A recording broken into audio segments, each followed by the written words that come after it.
চুয়াডাঙ্গার আলমডাঙ্গায় স্টপেজের দাবি এবং নাটোরের নলডাঙ্গায় উত্তরা এক্সপ্রেস ট্রেনটি পুনরায় চালুর দাবিতে বিক্ষোভ মিছিল ও মানববন্ধন করেছে নাগরিক কমিটি ও এলাকাবাসী। যশোরের আলমডাঙ্গা ও নাটোরের নলডাঙ্গা স্টপেজে এসব কর্মসূচি পালন করে তারা।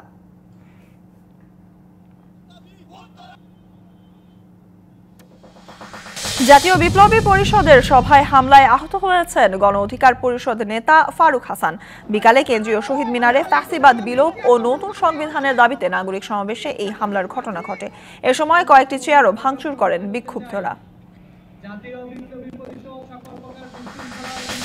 কম দামে ও পুষ্টির চাহিদা পূরণে চলতি মাসে রাজধানীর 20টি পয়েন্টে ও রমজানে 100টি পয়েন্টে ডিম ও মুরগি বিক্রি করতে চায় প্রান্তিক খামারিদের সংগঠন পোল্ট্রি অ্যাসোসিয়েশন বিপিএ।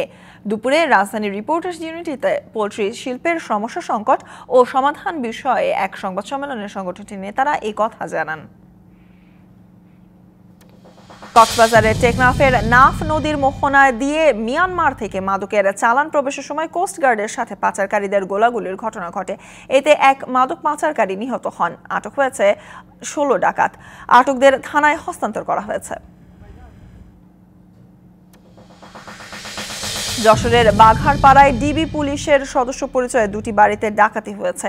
শনিবার ভোরে উপজেলার ধলগ্রাম ইউনিয়নের 12 ভাগ গ্রামের পশুপতি দেবনাথ ও বিশ্বনাথ দেবনাথের বাড়িতে এই ডাকাতির ঘটনা ঘটে। ঘটনায় লুট হয়েছে লক্ষাধিক টাকা ও 7 ভরি সোনা। তবে ঘটনায় জড়িত কাউকে এখনো আটক করতে পারেনি পুলিশ।